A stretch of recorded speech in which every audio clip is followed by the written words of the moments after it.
Agostinho. Issau. Hello. Can you introduce yourself? Hello, everyone.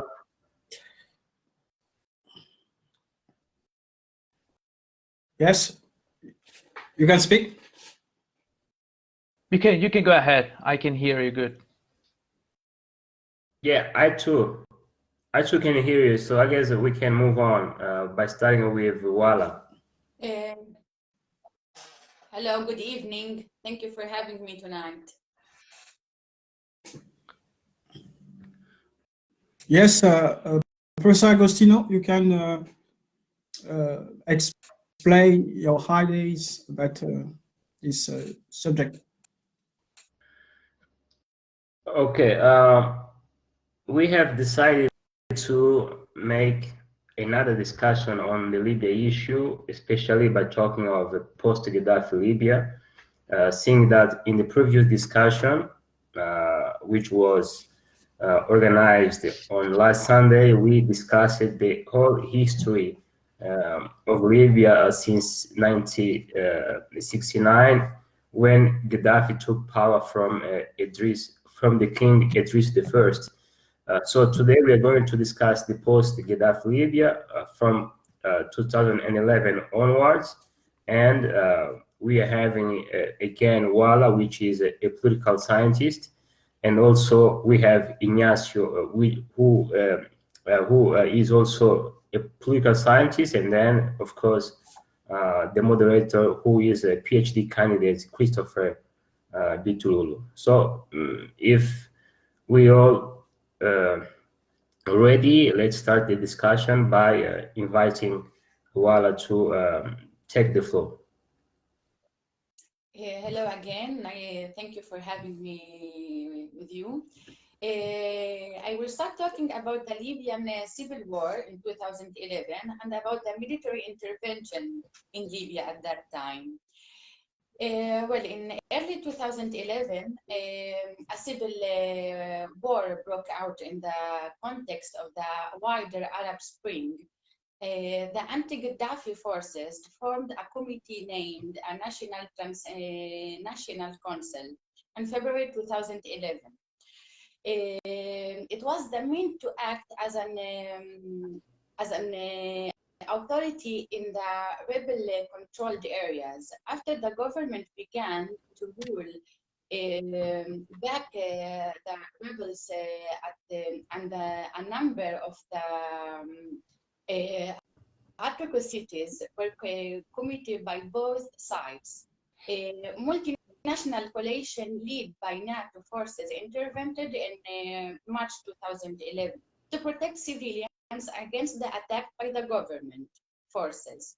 Shortly thereafter, the International Criminal Court issued an arrest warrant against Gaddafi.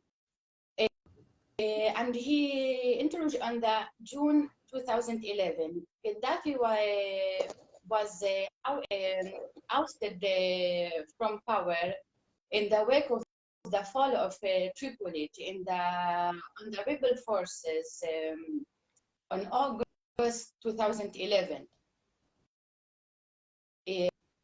Gaddafi government held out for another 2 months, especially in Gaddafi's hometown of Sirte, which he declared the new capital of Libya on the 1st of September 2011.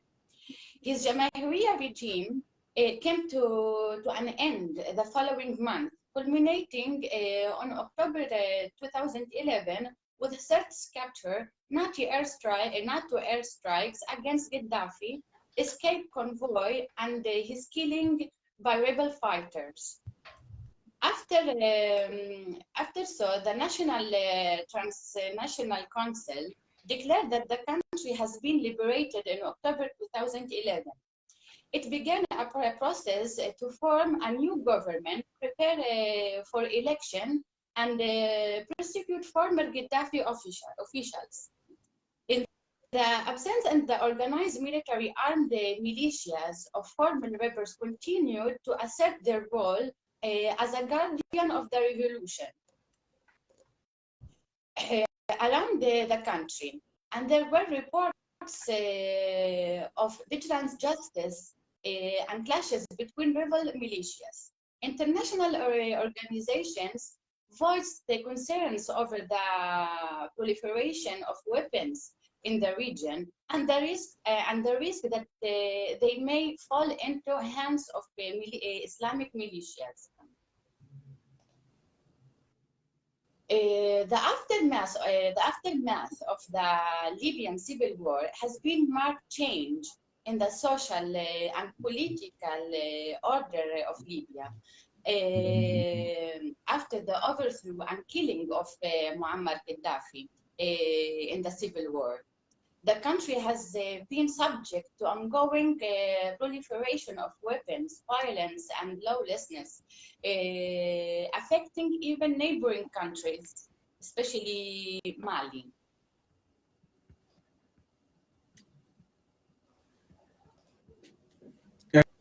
This is maybe I can let everyone to after Wlaa, someone can Ignacio, Yeah, if you want to. yeah. Good evening. Thanks for the invitation. Well, I can say that after Muammar Gaddafi fell down, started a crisis, the first Libyan civil war, and then there's a second one, 2014. What is the problem with the other neighbors countries like Mali? There's another problem. Libya became in 2014 till now, till our current days, in a no man land, no man land, like far west, like everyone supporting someone, everyone supporting one side, and there is a lot of militias. There's official armies, but the problem is that with the local population, with the people, and then it started a new migration crisis. There's a lot of people they're trying to reach Europe, and when they gotta go from middle, center Africa through Maghreb, they got a closed country, which is Algeria, and then the other part you got a strong government there, which is Morocco and Tunisia, and then you got an open way, which is Libya, but it's very dangerous. And how that's worked, like Libya, it became a no man's land. Refugees or people that they are asking, they are pursuing asylum seekers in Europe, they got to cross the Mediterranean Sea, which is very dangerous if you got no money. So people, I mean, let's say people from Mali, from Gambia, from Senegal, and other countries, Ivory Coast, when they try to reach that route, which is very dangerous, they gotta get there with money, and then if they got no money with them, they can easily they can be kidnapped, like hostage, and then I mean the Libyan militias or even people, I mean illegal people that they are dealing with a human life, is they are asking for money to rescue them and then to send them there to Europe, which is completely illegal, and started a new crisis in the same crisis, which is a crisis with human rights. There are a lot of violation of the rights there, and no one is saying anything because everyone is looking for their interest, which is very, very dangerous. Lampedusa Island already collapsed with refugees, and a lot of people they died, they're losing their life. Meanwhile, local Libyan population are being suffered several years since 2011 from the first Libyan civil war. And if we start to look like from a geopolitical terms, all the world or half the world is over there, but no one can fix, no one can bring with him any solution. Now we have currently the problem with Haftar in the center of Libya, and then in the other part you have people defending their own interests, the rebels, and it's a very complicated situation. It's a very dramatic for people that they don't know their rights, because there are a lot of violation of human rights, and that's all they can say. All they can say for now, which is very, very sad, for those people. Many people say why Libya could not rebuild itself after the fall of Gaddafi, like Tunisia with the revolution, like Egypt with a revolution. Issau Agostinho, why Libya could not rebuild itself after the fall of Gaddafi? Okay, that's a very good question. And first of all, I want to, remember what unfolded after Gaddafi was removed from power, and then Okay. after he actually was killed by the rebels in October of 2011. They were a national transitional council formed on 5th March of 2011, and then 5 days after it was recognized mostly by French government as a legitimate government of Libya. And then from here you can start having a foreign interests in Libya, which further complicated the Libyan people to find their own by themselves the solutions to their own problems. And what then happened again was that in June actually of 2012, they were held the first post-Gaddafi election, which were intended to form a transitional government, and then also to form what was called the General National Councils. That council would also then, made by 200 members with the aim of writing the new constitutions of the country.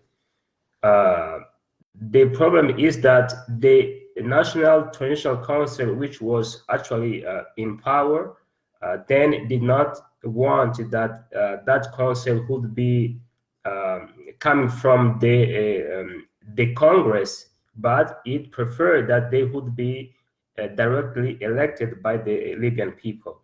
So that led to a 2014 election, which all that happening now started actually, because in 2014, the House of Representatives that was elected in that elections was not legitimized by the Libyan Supreme Court, because there were some, irregularities between during the elections.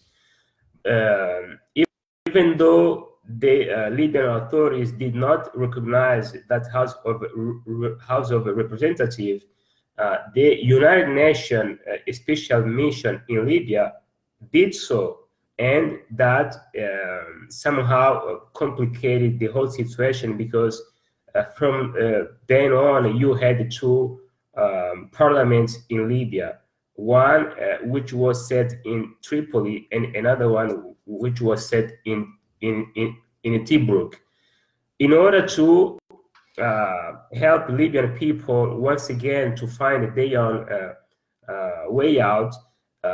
It was struck a agreement in 2015 in Morocco, which is known as a Sharak agreement in Morocco, that either the parliament in Tobruk or the parliament in Tripoli took part of, and then they formed what is known as the national government, the government of the national accords, and that was set in 2016. But the problem is that from all these years, they were, other powers, either from Arab League or from elsewhere, that have already took part or with the armed forces in Tobruk, which is led by the Haftar's army, or they took part of the government of national accord, or led by Serraj, which is in Tripoli. So you cannot have a stability in a country where there are many foreign players that are in, all of them, you know, pushing for their interest or their influence in the country, and all of that has led to the chaos which is now still happening in Libya. Actually, this East-West divide is in part the consequences of the foreign participations in the Libyan conflict, in the post-Gaddafi Libya, that cannot help other than, you know, the much complicated situation. The only way out that they can find is to, you know, first of all, bring all of those foreign powers together, and they have been in many summits elsewhere, either in Russia or in Europe, in order to bring all the parties involved in conflicts to the table of the negotiations, and then find a solution to the conflict in Libya. But till now, it didn't happen.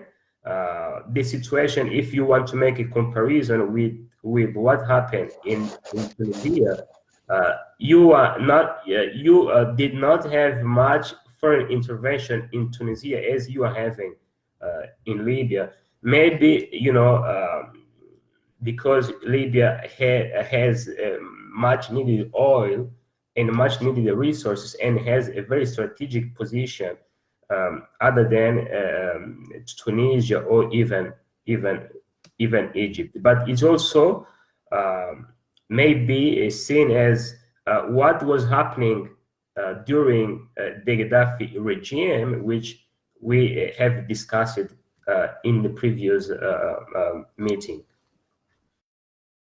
There is another thing that I don't know, maybe who understand better in terms of law can say or can explain better than me. There is another point when Gaddafi came to the power in a popular revolution, which is called from some people a coup, from other people it's called like a revolution. But the point is, like, when he came to the power in late 60s, he broke down with the law, so they put it down, the old constitution, and he bring a new conception of law, which was called al-Jamahiriya, with the famous Green Book. So what was the point as well? So after the popular revolution, when Gaddafi fell down, it was the same. So you got no law. All the institutions, they were all concentrated in one person and ruled for one person and ruled for one party. So that, I mean, like, it makes you look very, very weak when there's a revolution. So it's very, very easy enough to, let's say, like, to put down a country, because all the things they were concentrated and ruled by one person, even the law, you know, strategically, you got the law, you got the constitution, you got all the institutions as well, like concentrated by one person. So when that person vanished or is not more there, so it's pretty easy to bring the foreign players and start another revolution inside the same chaos in another revolution, because the people, they don't know where they can do, and they have to vote, and they have to create a new constitution. But currently, in these days, it looks like very, very hard. When I hear what Agostinho say, and you, so we can therefore conclude that the Libyan has been caught in the trap of ambition between Islamists who wanted to impose the Sharia and moderate or Democrat Libyan who wanted to establish a state like a Western on a Western basis. If I can say that, but I want to ask to Wlaa what was at the origin of the second civil war in Libya. Yes. Okay. Actually, we can say that the war, it didn't really stop after since the revolution started and the first civil war. It didn't really stop. Because the Libyan revolution led to a declared regime military members who joined rebel forces, revolutionary militias, and various of armed groups. Many post-revolutionary militias and various armed groups composed to ordinary workers and students. Some and same for the armed groups formed during the war against the regime, and others involved later for security purposes. Some were based on in many different places. The groups formed in different parts of the country and in very different size also. And the influence. They were not united as one body. They were not necessarily at odds with one another,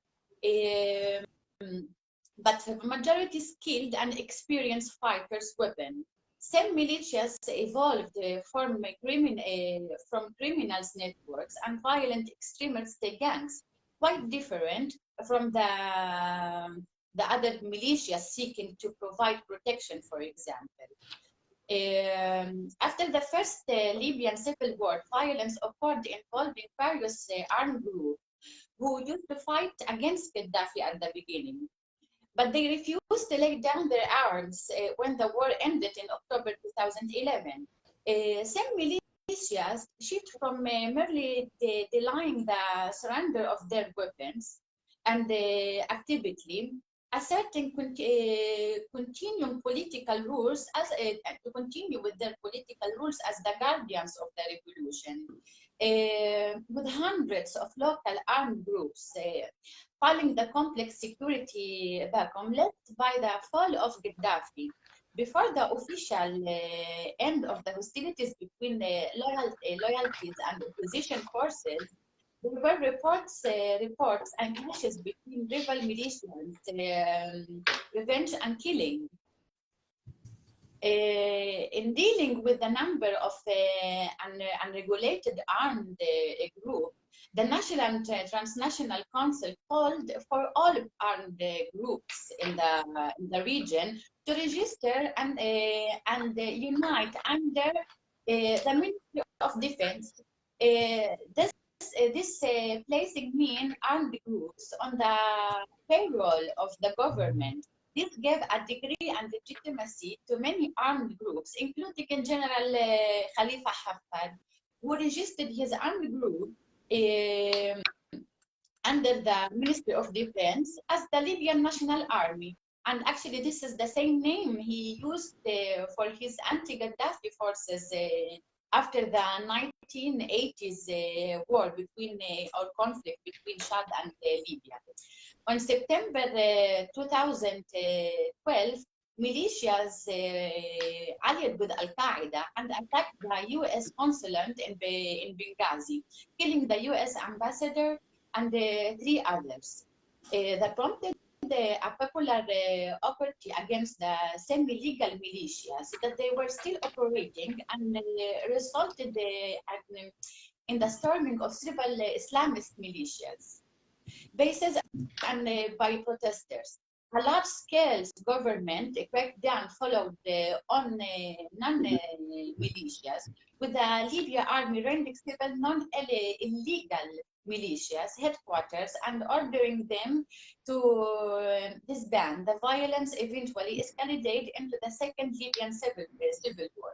This is actually how the war exactly started, because none of all the militias who became somehow registered under the Ministry of Defense legal, and they started fighting between each other. And if you would like, I can continue regarding what happened exactly during the Second Civil War. Because of the ongoing conflict among rival groups seeking control of the territory of Libya, the conflict has been mostly between the government of the House of Representatives, also known as the Tobruk government, which was assigned as a result of the very low turnout elections in 2014, and was internationally recognized as the Libyan government until the establishment of the General National Organization and the rival Islamist government of the General National Congress, also called the National Salvation Government, based in the capital Tripoli. In December 2015, these two factions agreed in principle to unite as the Government of National Accord. Also, the Government of National Accord is now functioning and is backed by the United Nations, and the authority is still unclear, and the specified details acceptable to both sides have not yet agreed upon. The Tobruk government, strongest in the eastern Libya, has the loyalty of Haftar Liberation National Army, and has been supported by airstrikes by Egypt, by United Arab Emirates, and the Islamic government. And the strongest is the strongest in Western Libya, rejected the results of the 2014 election, and is led by the Muslim Brotherhood, backed by the wider Islamist coalition known as the Libyan Dawn and another militias, and they are led by Qatar, Sudan, and Turkey.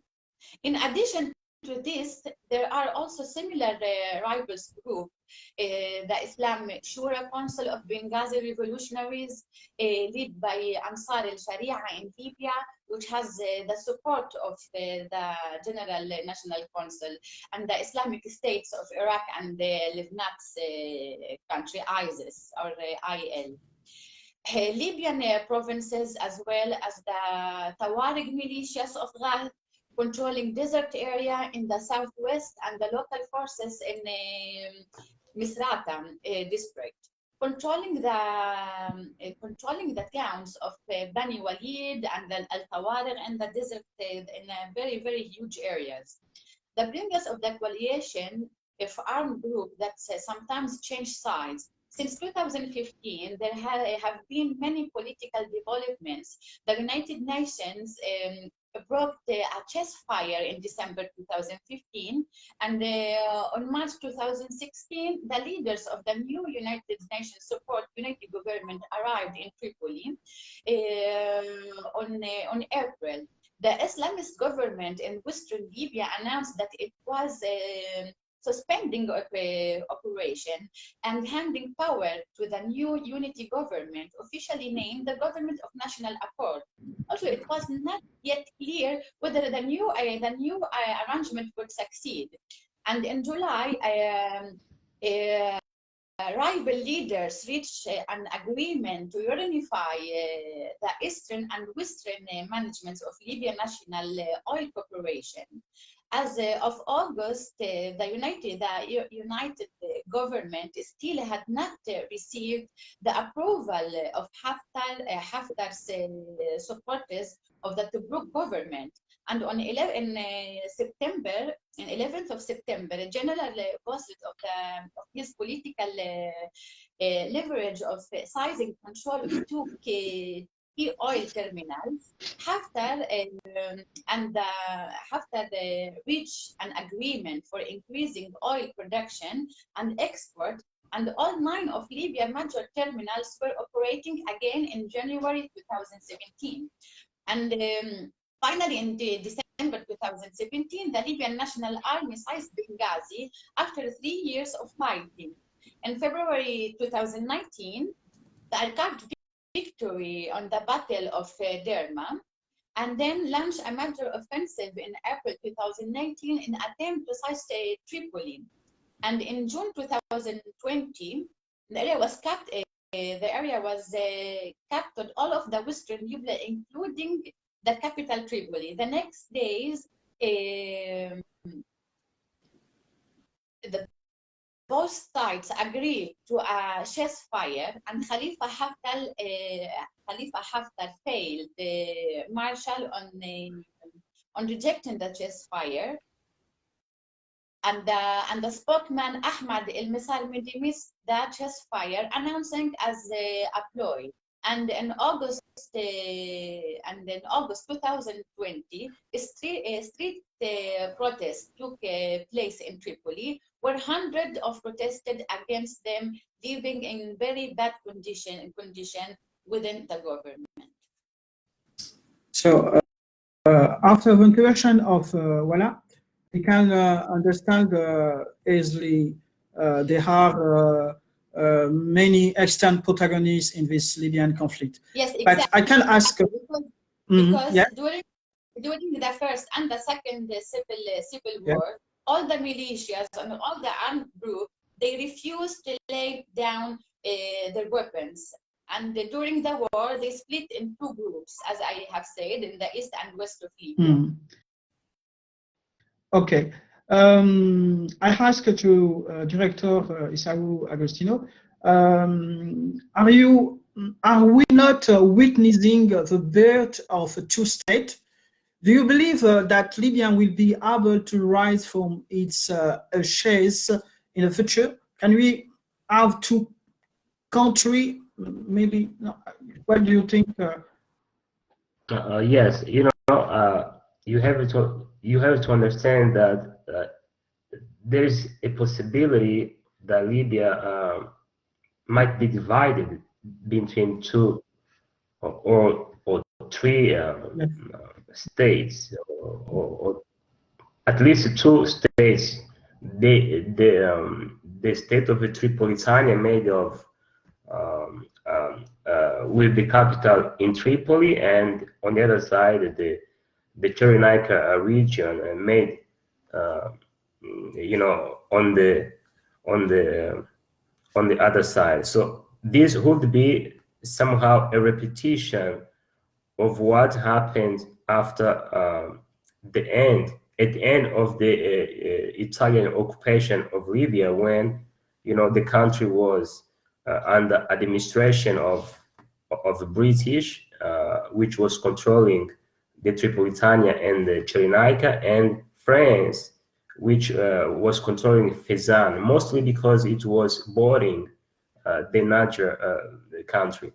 But it's also possible because also throughout the history, the Italians, the Italian occupation after the 2011 war with the Ottoman Empire, they couldn't maintain the unity of the country, because the country was not, the people of the country was not willing to accept fully the submission of the territory by the Italian. That's why you have in the 20s and 30s the liberation movement by Omar Akhtar, which was the first amongst the first one to revolt against the Italian occupation. So there is this possibility that Libya may be divided into separate states,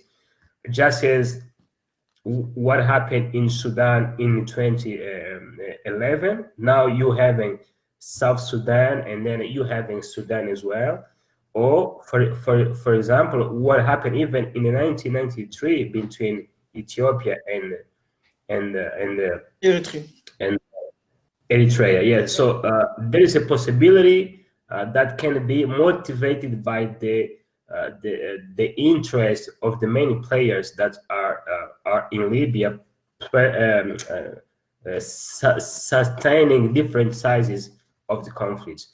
And here I also want to emphasize that it is very strange that those same players that were united in approving the resolution 1973 that authorized the no-fly zone over Libya are now divided, because if you see in that resolution, countries like I mean, the Arab League was a key factor, and Arab League is made of 21 states if you exclude the Syria, and at the time it was requested by the British government that in order the UK to give fully support of that intervention, it was needed that a regional support has to be put into place. And Arab League, by jumping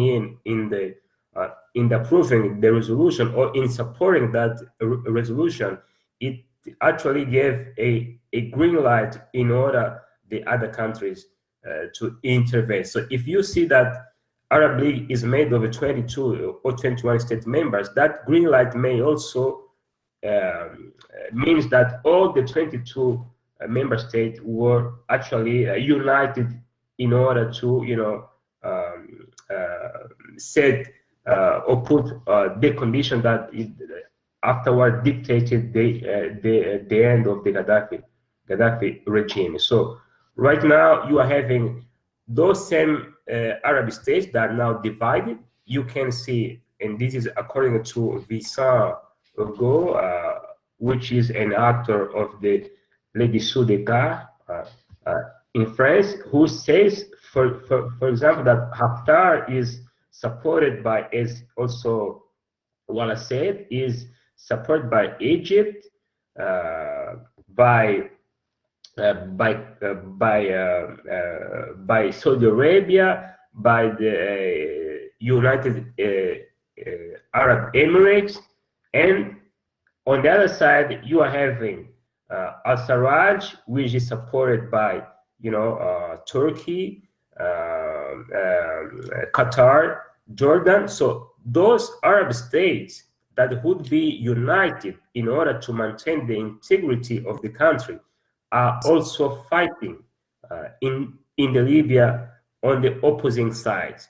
But you can also state that there are also other major players that are not Arab states who are also divided now, because in the framework of that resolution they were also united, but now they are divided.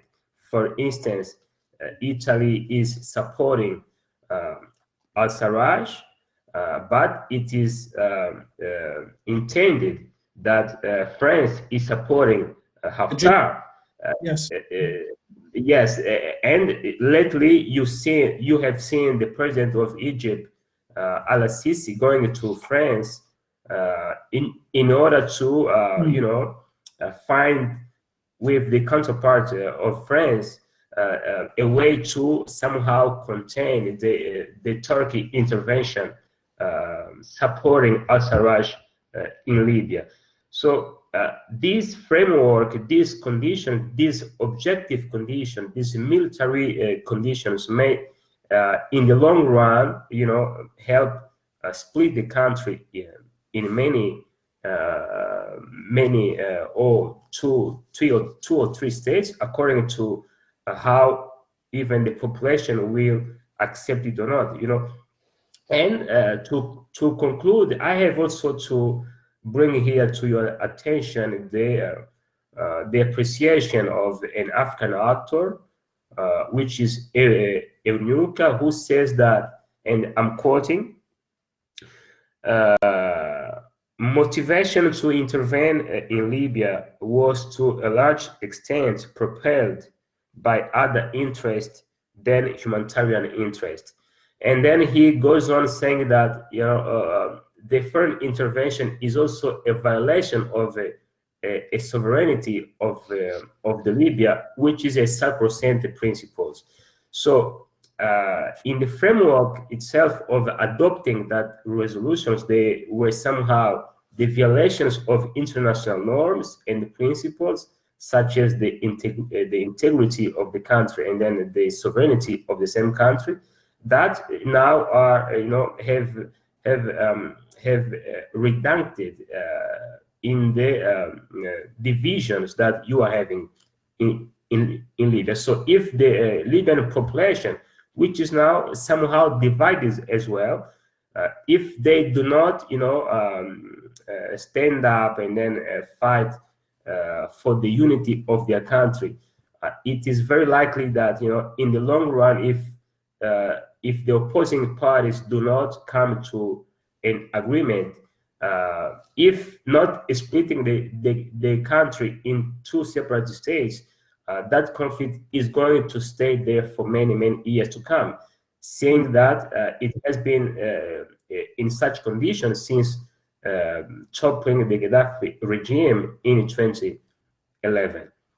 And as a final factor that I want also to emphasize here, there is, a report that has come out in 2016, also stressing how the economic situation has become worse. I mean, there is also an economic downside of the military intervention, and I'm also quoting it because it is very important element to understand how post-Gaddafi Libya is right now. This report says that Libya economic income has decreased from 12,000 in 2010 to 7,000 in 2016. Bearing in mind that at the time, Libya was having one of the most highest GDP per capita in the world, one of the highest, even comparing it to the other, to the many other Western countries. And then this report goes on saying that the foreign reserves has reduced from USD 107 billion in 2013 to almost 56 billion by the end of the 2015. And then it says again, Libyan population of 6.3 million, 3 million people have been impacted by the armed conflict and political instability, and that 2.4 million require protection and some form of humanitarian assistance. So there is not just a political and the military side of it, the instability side of it, but there is also an economic and social downside of the ongoing chaos in Libya. Thank you, Gilberto. After the brilliant intervention of Wlaa and Issau, I want to ask you, Ignacio, Professor Ignacio, what a future about immigration crisis in Libya? What need to be done to control the immigration crisis in Libya? Well, I'm gonna talk briefly about that question. But first, I would like to say something about when you are divided any state, which is very complicated, because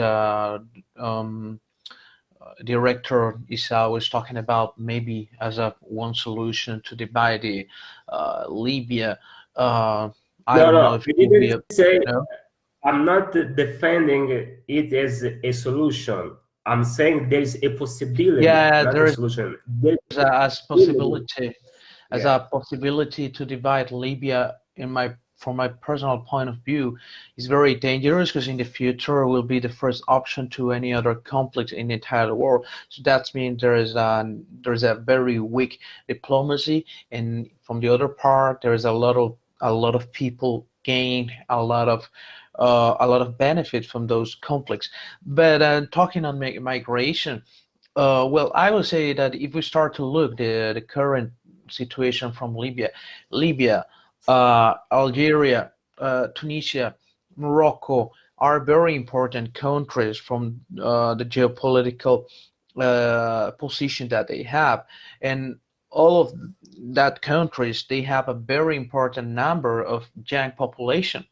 So what that means now, the young generation of Libyans between 18 years old, uh, 50 years old, is people which they are standing in a danger zone.